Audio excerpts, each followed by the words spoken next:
오늘은 주님께서 이 11조에 대한 말씀을 전하라고 하셨습니다. 그러면 11조에는 논란이 가끔 인터넷 보면 있고, 또 어떤 사람들은 그 잘못된 반대, 11조를 안 해도 괜찮다. 신약시대는 구약의 율법이 이제 더 이상 폐해졌다. 이렇게 가르치는 사람들이 있는 것 같습니다. 그러나 오늘 저는 주님께서 저에게 이렇게 말씀하셨어요. 11조는 모든 신앙이 바로 기본이다. 이렇게 말씀하셨습니다. 11조가 왜 중요한가에 대해서, 또 왜 해야 되는가에 대해서 필요성을 하나님께 전하라 이렇게 하신 것 같습니다. 여러분, 어떤 목사님의 그 목회 예화에 보니까 이런 게 나오더라고요. 그분이 목회하실 때 한 번 어떤 분이 불신자가 찾아왔더랍니다. 목사님, 예수 믿는데, 교회 다니는데 비용이 얼마나 듭니까? 묻더랍니다. 그럼 왜 그러냐고 했더니 자기가 이제 신앙을 좀 생활하고 싶은데 사람들에게 가까운 사람이 물었더니 교회는 비용이 많이 드니까 천주교로 가라 그러더랍니다. 그래서 비용이 얼마나 드는가 하고 이렇게 물으러 왔다는 겁니다. 그러면서 그러더래요. 한 담뱃값 정도 듭니까? 그래서 그래요. 한 담뱃값만 들면 교회 나올 수 있습니다. 이렇게 대답을 해줬더니 그분이 교회를 나왔다는 거예요. 어떻게 무슨 마음으로 나왔냐? 교회 나오면 담배만 끊으면 담뱃값 정도는 해결이 되겠구나. 그럼 별거 아니네 하고 나왔어요. 그분이 신앙생활 하다가 어느 날 좀 헌금을 더 하더래요. 그래서 목사님이 그분에게 농담 받으러 진단받으러 아이고 좀 비용이 좀 더 들으셨네요. 그랬더니 예, 제가 좀 술을 끊었습니다. 그래서 술 끊은 돈으로 또 헌금합니다. 그래가 이분이 절대 세례를 안 받더래요. 왜 세례를 안 받냐고 또 부인이 물었더니 세례 받으면 11조야 되고 절대 집사도 안 한다고 그러더랍니다. 11조야 되기 때문에. 그래서 그분이 신앙에 지나갔는데 또 한 번은 묻더래요.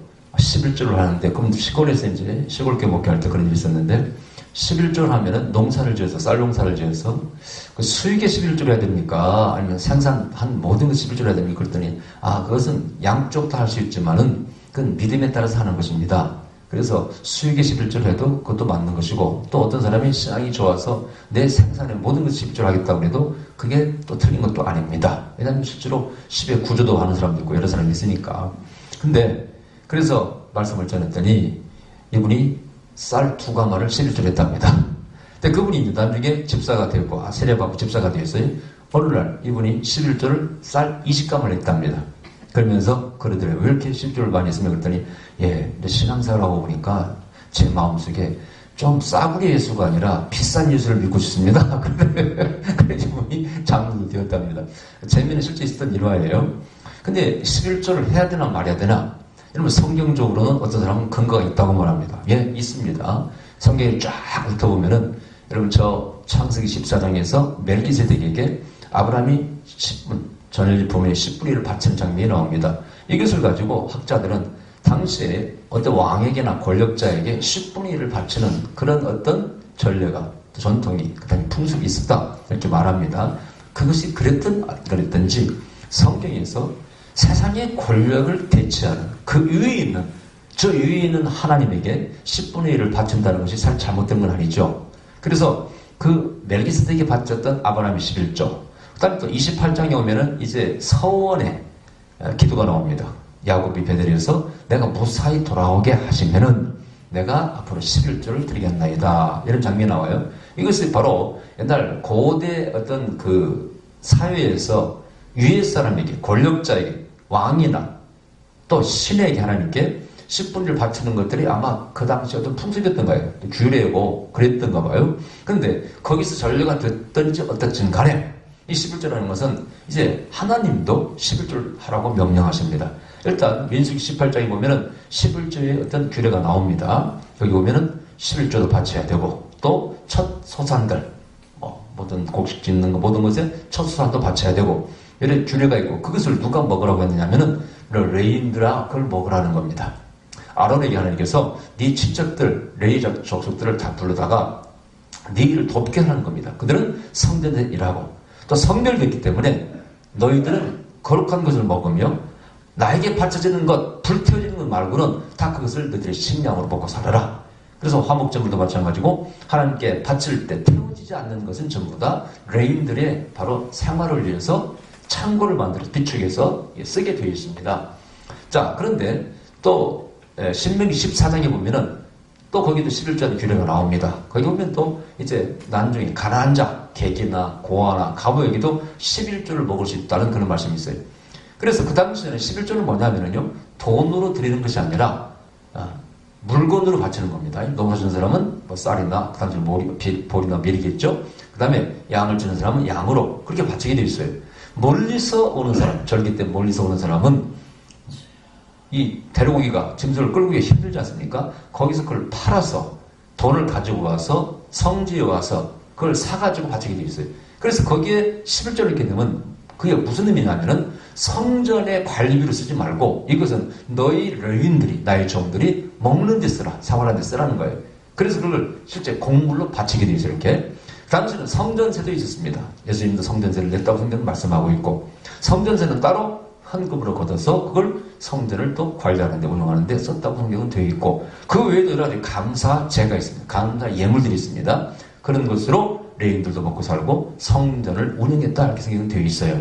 자, 신약에서 이제 우리가 그 반대하는 사람의 이름이 그렇습니다. 그 논리가 이건 구약의 어떤 산물이라는 겁니다. 신약에서는 예수 안에서 구약의 율법들이 폐해졌기 때문에 그럴 필요 없다고 말씀해요. 그러나 일단은 여러분 마태복음에 보면은 마태복음 23장에 거기에 예수님께서 23절이 나와 있어요. 한번 읽어주세요. 마태복음 23장 23절 한 중요한 말씀이니까 한번 여러분 읽고 하시기 바랍니다. 버뜩 찾아서 크게 읽어보시기 바랍니다.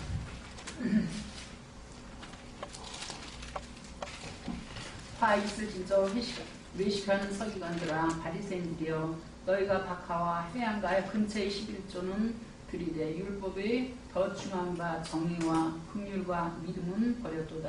그러나 이것도 행하고 저것도 버리지 말아야 할지니라. 아멘. 자, 이 말씀을 보면은 예수님께서 11조도 하고, 그러나 11조 했다고 해서 너희가 신앙생활 또 하나님께 우리가 해야 될 의무를 다 했다고 생각하지 말고 실제 삶, 이웃과의 관계, 정의, 의와 신, 또 하나님에 대한 근본적인 어떤 사랑, 이것을 절대 너희들이 버리거나 또 그것이 잘못되면 안 된다고 말씀하고 있어요. 이 두 가지를 다 취하라는 것이죠. 그래서 예수님은 이제 마태복음 5장에서 산상수훈에서 17절 이하 21절까지 보면 이런 말씀하십니다. 내가 율법을 폐하러 오지 않았다고 말씀하셔요. 율법을 온전케 하기 위해서 왔다고 말씀하십니다.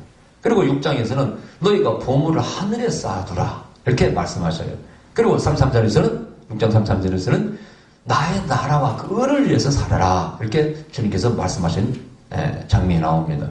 이런 모든 걸 종합해 보면요, 우리의 삶은 모든 것이 다 하나님의 영광을 위해서 하나님의 뜻대로 사라지는 것이 하나님의 뜻이라 그런 얘기죠. 그것을 위해서 우리가 돈을 벌어도 돈을 써도 하나님의 뜻에 맞춰서 우리의 사명에 맞춰서 우리 존재 목적에 맞춰서 그걸 쓰라는 것이 가르침이에요. 자, 그렇다면 또 11조를 바치고 하나님께 제물을 바치는 것들이 하나님께 드리는 거지만은 거기에 태워져서 연결하는 게 올라가는 것도 있고 또 그 예물에 담긴 중심을 하나님께 받으시고 기뻐하시는 것도 있습니다만 실제 현실적으로 하나님의 흔히 말하는 하나님의 나라 또 이걸 다른 말로 하면 종교적으로 하나님의 종교라고 해요. 기독교로 말할 수 있겠죠. 또 과거에는 유대교죠. 이런 종교가 유지되려면은 교회가 유지되려면은 현실적으로 물질이 필요하기 때문에 그것을 그렇게 쓰라고 성경은 말씀하고 있습니다. 이것은 상당히 합리성입니다. 어떤 것을 하기 위해서 필요한 것들은 그렇게 갖다 쓰라는 것이죠. 이것을 신약에서는 하나님의 백성들, 특히 제자들, 제자들은요 한 가지 특권과 한 가지 의무가 있어요. 제자는 뭡니까? 모든 것을 버리고 주님을 따라가야 돼. 그죠? 심지어는 뭐 부모도 가정도 버리고 내 뒤를 따라가는 것입니다. 거기 연연하면 내 제자를 쓸 수 없다고 말씀하고 있습니다. 여기서는 의무입니다. 그리고 십자가를 져야 돼. 고난의 십자가, 또 순교의 십자가, 그걸 져라고 말씀하고 있어요. 그런데 하나님의 특권은 뭐냐? 너 전대를 차고 가지 말라는 거예요. 그리고 당연히 소가 일하면은 망을 쓸지 말라는 거예요. 소가 일하다가 배고프면은 좀 곡식도 뜯어먹어도 된다는 것입니다. 그래서 당연히 네가 일하면서 받는 것은 잘못된 것이 아니라 강제로 달라고 하지 말고 너 기도해줄 테니까 1,000,000원 내, 안수해줄 테니까 1,000,000원 내. 이것은 잘못된 거지만은 성도가 공개하고 여러분을 먹일 때, 때때로 성경금을 해줄 때 그걸 받아서 그걸 쓰고 선교하라고 성경님이 말씀하고 있어요. 이 두 가지가 말씀, 의무와 하나의 또 특권입니다. 자, 그런 원리가 성경에 있다 그러니 이런 원리 입각에서 모든 걸 우리는 생각해 봐야 됩니다. 그것이 꼭 축복을 가져오고 축복을 안 가져오고 그것이 구원의 조건이냐, 11조를 해야 구원받는 것이냐, 또 심지어는 교회에서 장로나 집사를 뽑을 때 11조 하는 사람 뽑는다고 비난하는 사람이 있어요. 참 어리석은 비난이에요. 저는 그런 사람이 묻고 싶어요. 당신이 하나님이라면은 당신이 교회 일꾼 장로를 뽑는데 11조 하는 사람 뽑겠어? 안 하는 사람 뽑겠어? 당연히 11조 자체가 그것 자체가 진정한 조건이라고 말하기는 뭐하지만은 객관적으로 어떤 사람이 신앙을 좋다 나쁘다 말할 때 어떤 척도가 될 수 있다 그런 얘기죠. 우리가 교회 리더가 평신도 리더 아니겠어요?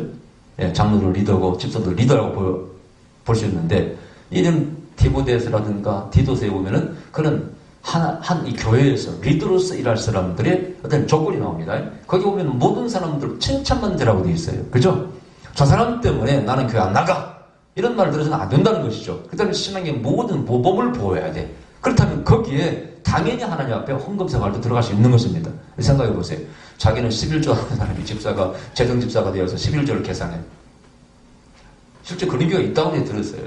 재정장로가 세상에 11조도 안 하면서 교인들이 11조 받은 걸 계산해서 그걸 가지고 자기가 행정을 보고 있습니다. 이게 말이 됩니까, 여러분? 여러분, 항상 우리는 밑에서만 바라볼 것이 아니라 위에서 좀 바라봐야 돼. 그죠?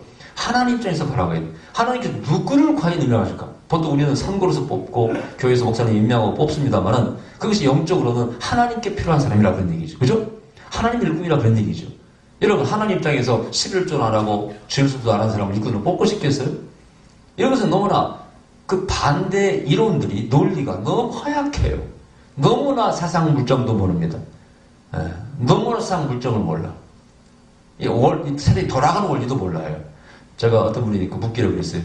만일 성도들이 11조를 안 하면요, 우리 세계의 지구상에 있는 기독교는 굉장히 위축될 것입니다. 왜냐, 실제로 11조를 하지 않으면 교회가 선교 못합니다. 간신히 교회 운영이나 합니다. 선교를 할 수 없어요. 또 그러니까 이분은 그렇게 말합니다. 그러면은 목사님들이 다 직업을 가지고 자비랑 선교하면 될 거 아닙니까? 이 큰 건물이 무슨 필요 있습니까? 그 교회 없는, 건물 없는 교회, 그럼 무역의 교회, 이런 거 하면 되지 않습니까? 신약에는 그랬지 않습니까?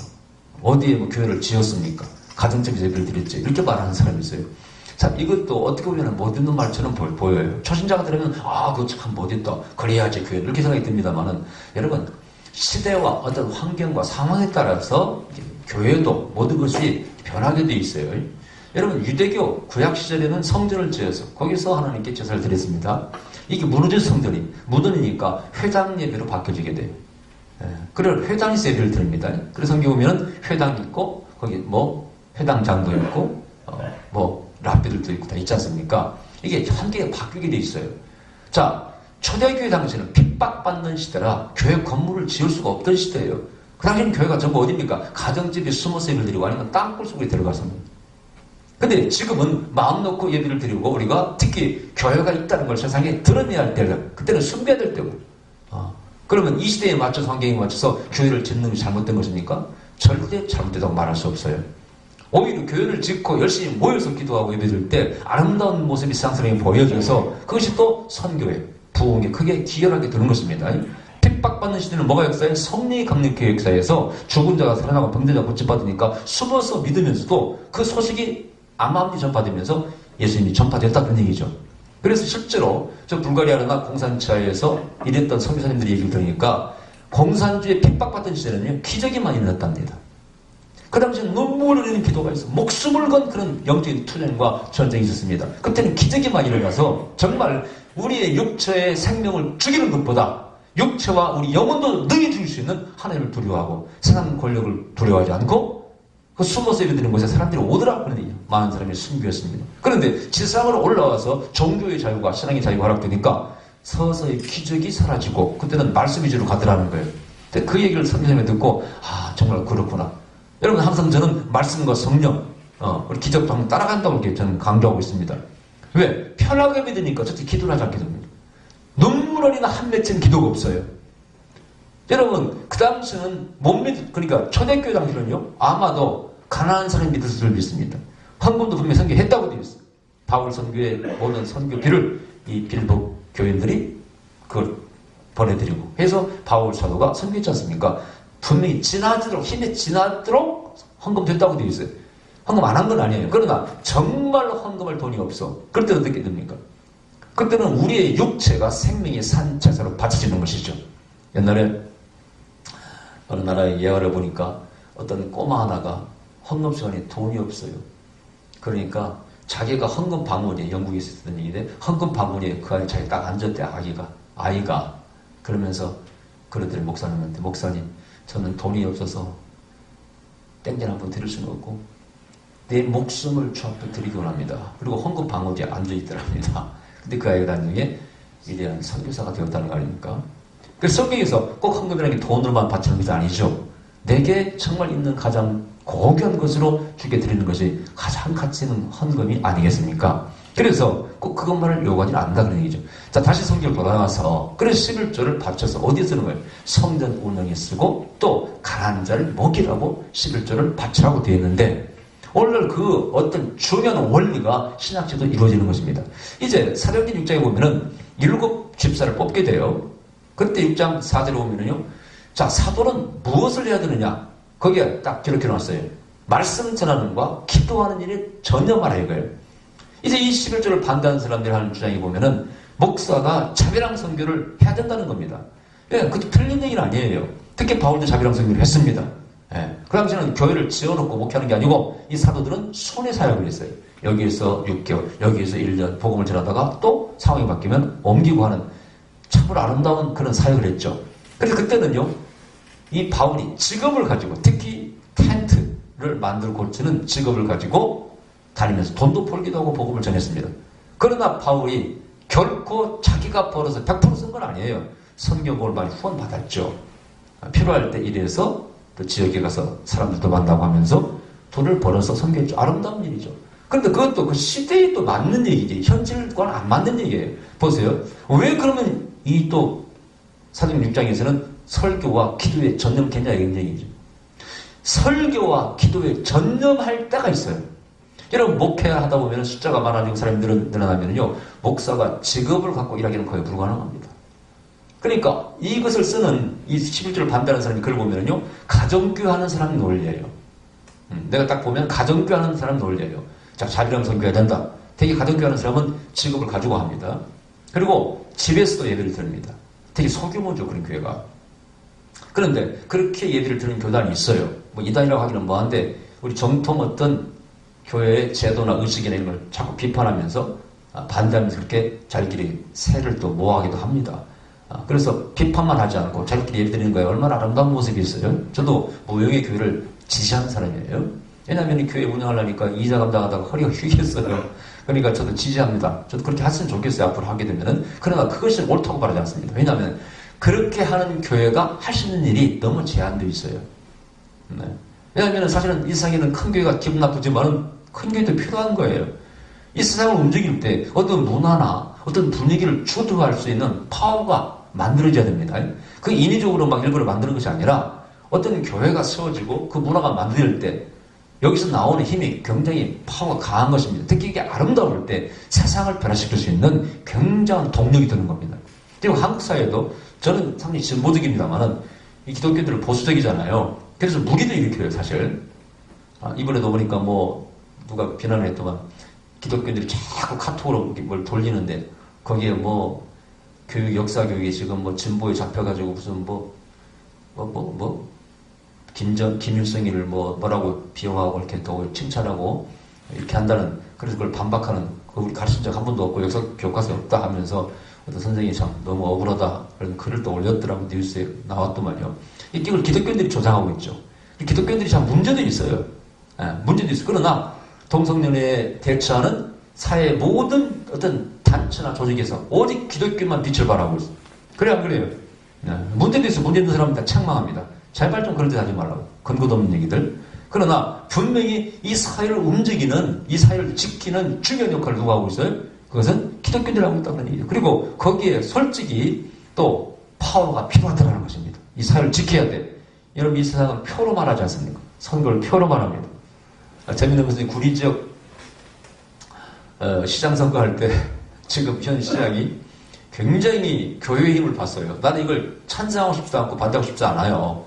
전 개인적으로는 그분이 신실한 사람 같으면 시장이 되지라는 거 찬성합니다. 그러나 그분이 말을 부정하다 만약 그러면은 교회 지지하는 건 잘못된 거예요. 정치도 마찬가지예요. 대통령도 마찬가지죠. 부정한 사람을 자꾸 교회가 지지해서 생긴다, 임명했다, 세워놨다. 잘못된 거예요, 이러면요. 지지하고 싶은 생각은 없어. 단간에 말씀드린 것은 그분이 교회의 덕을 봤다는 거예요.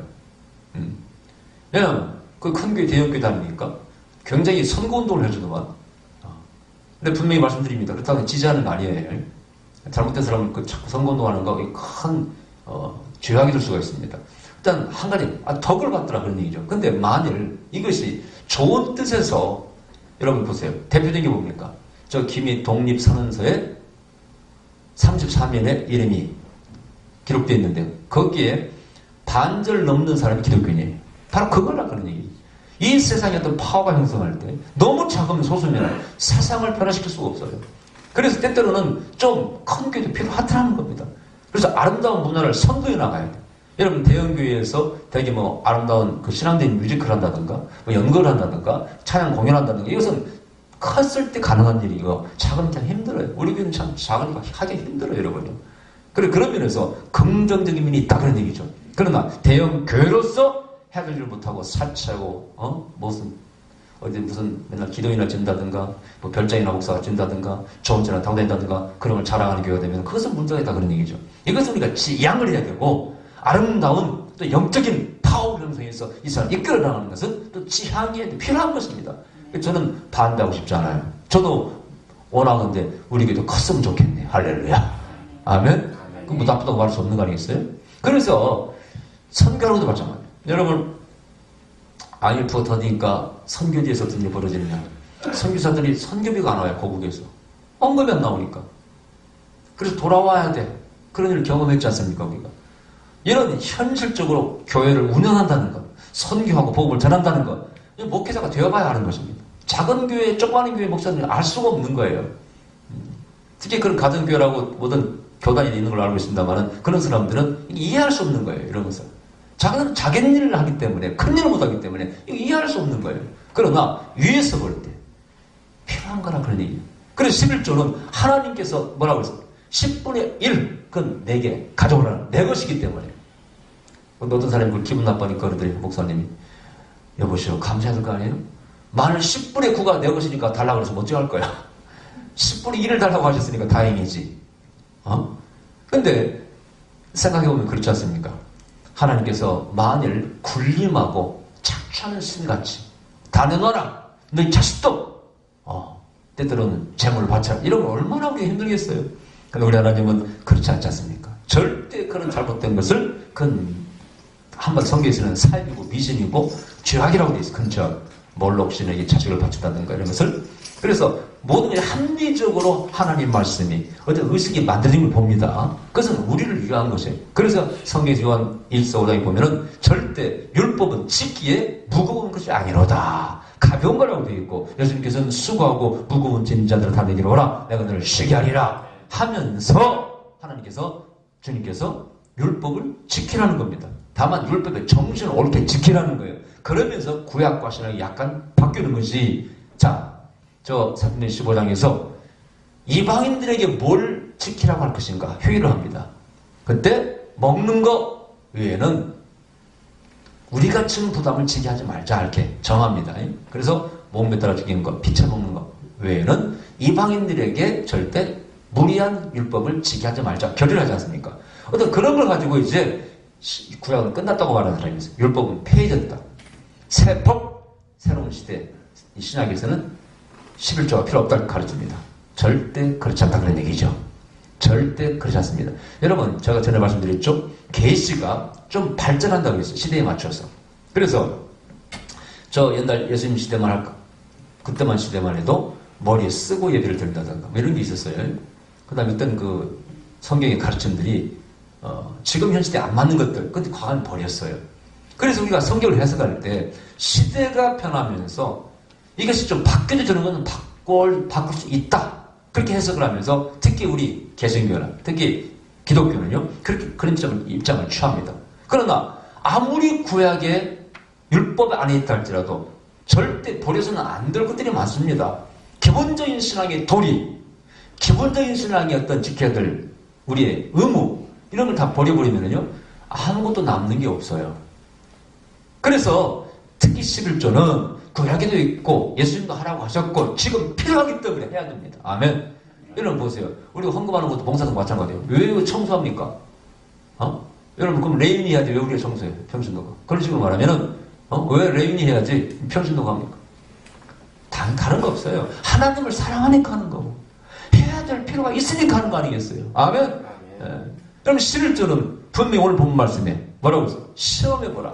이것이 축복할 수 있는 하나님의 근거라는 것입니다. 너희가 11조를 하면 시험해서 다쳐보라는 거예요. 그럼 너희 창고에 가득 차게 넘치도록 내가 복을 주지 않는가 하면 시험해보라는 겁니다. 저는 많은 지금까지 사람을 만나면서 11조를 통해서 복을 받는 사람의 얘기도 많이 들었습니다. 기적적으로 11조로 해서 복을 받는 사람, 또 헌금을 해서 복을 받는 사람도 많이 얘기 들었어요. 그걸 가지고 이렇게 복을 받으니까 11조 하셔 이렇게 말하고 싶지는 않습니다. 분명히 그것이 실제 있었던 얘기고 또 많은 성도들에게 큰 감동을 줍니다만은 이것 때문에 하라 이렇게 하고 싶지는 않아요. 그러나 오늘 주님께 주신 말씀은 그거예요.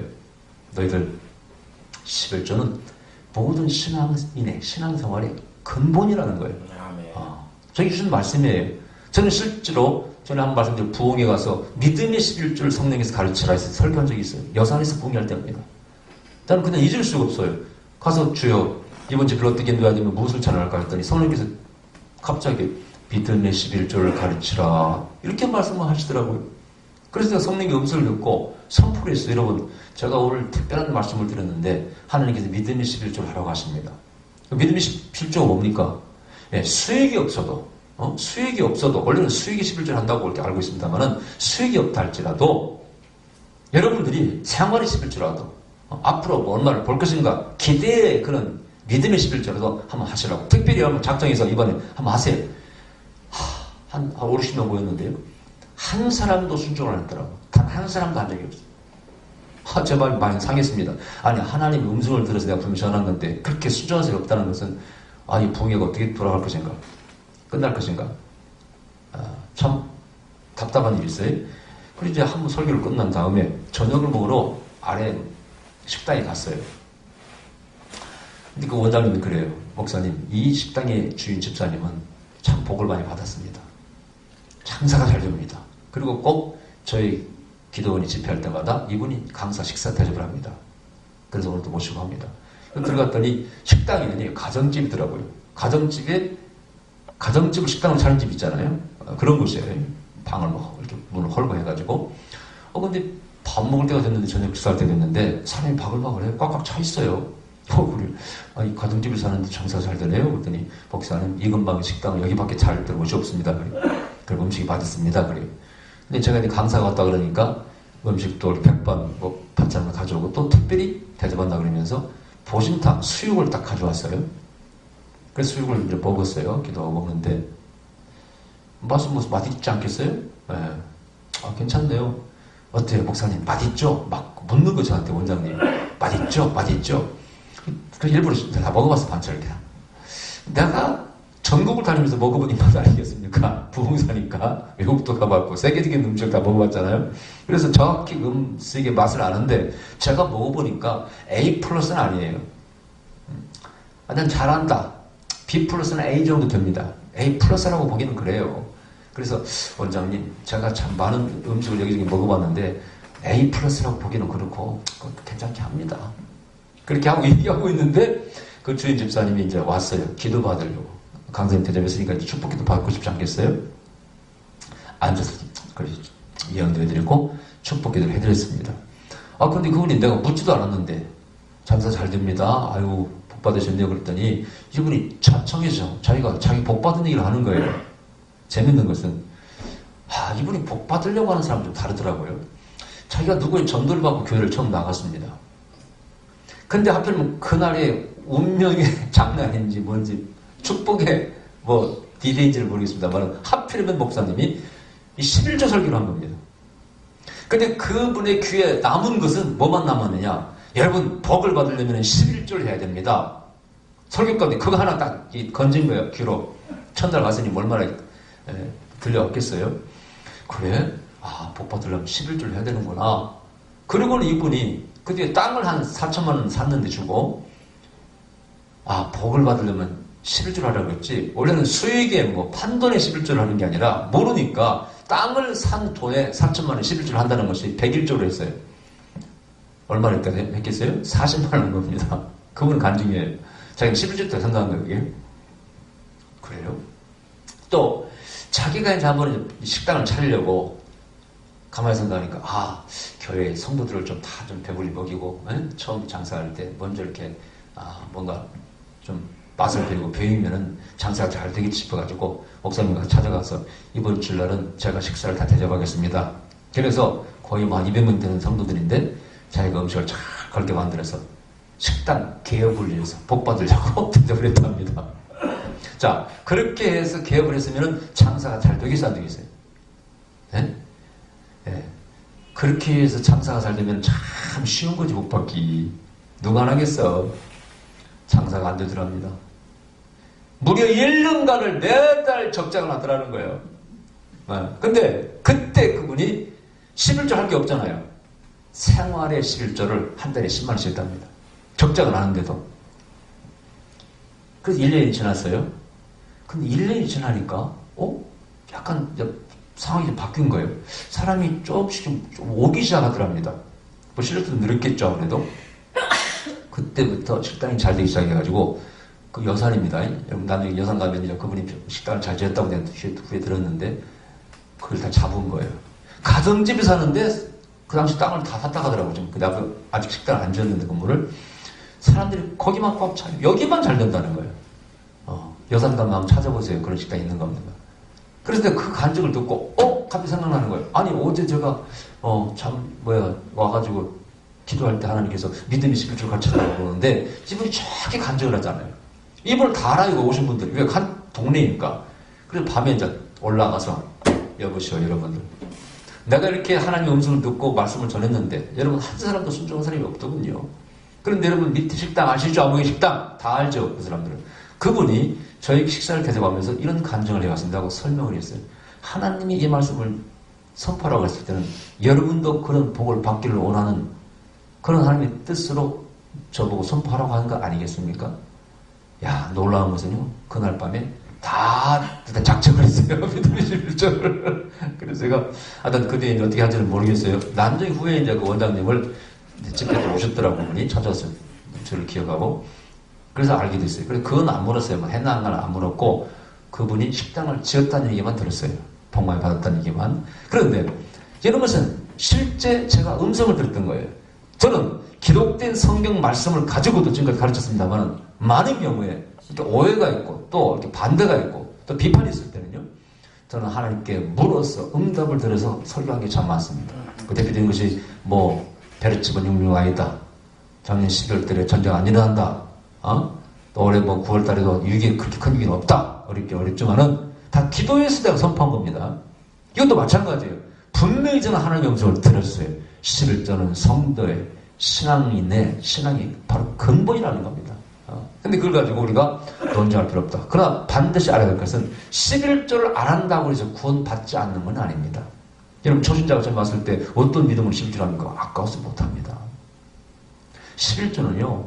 정말 하나님을 사랑해야 할 수 있는 것이지 어떤 사람 물론 표 들려고 장로 권사 들려고 하는 사람이 있겠지만은 그러나 정말 11조는 하나님을 사랑해야 할 수 있는 거예요.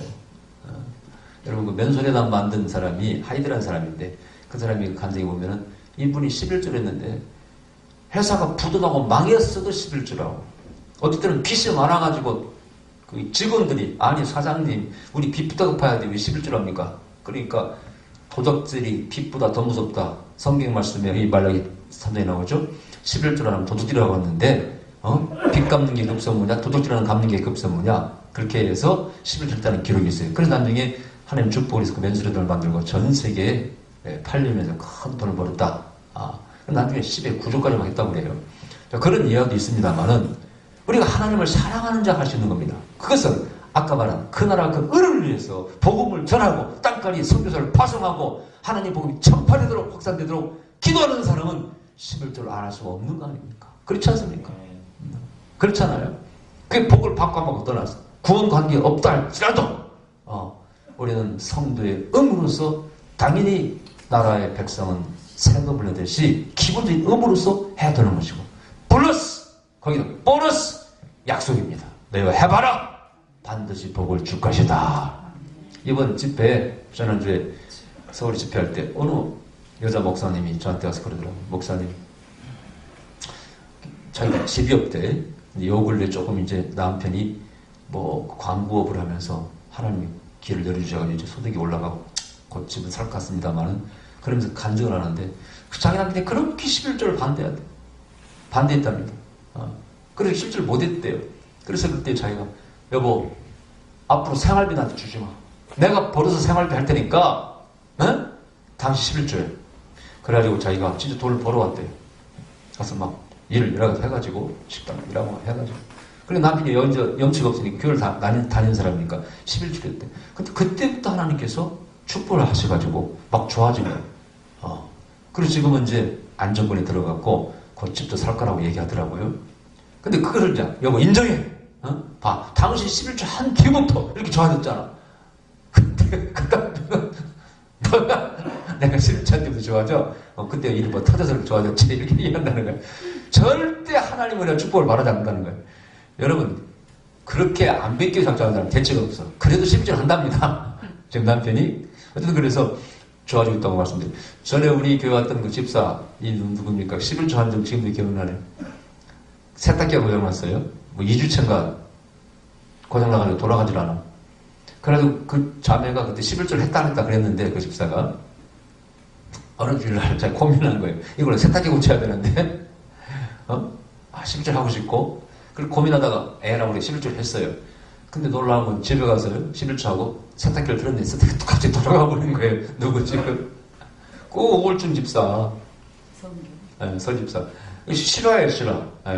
그래서 그것이 뭐 우연이라고 볼 수도 있어요. 그러다 2주간이나 안 들어간 그 세탁기가 왜 갑자기 11조가 꺼지가 돌아갑니까? 나는 그것이 개인적인 하나의 체험이라고 봅니다. 우리가 많은 경우에 신앙생활은 체험이 동반되는 것입니다. 그죠?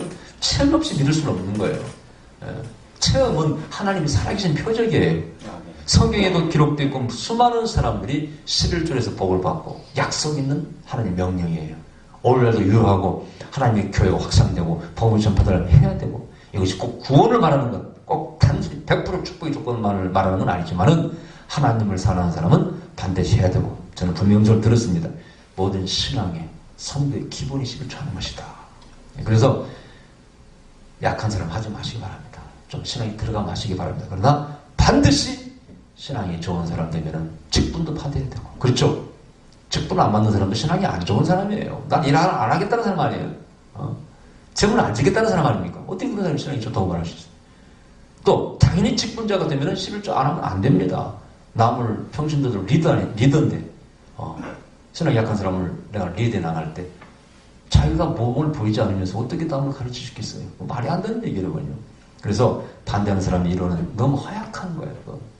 앞으로 여러분들은 이런 성경의 가르침, 특히 11조에 대한 가르침에 대해서 분명한 그런 지식과 이해를 가지고 신앙생활을 잘하시길 주의 이름으로 축원합니다. 주여 감사드립니다. 우리에게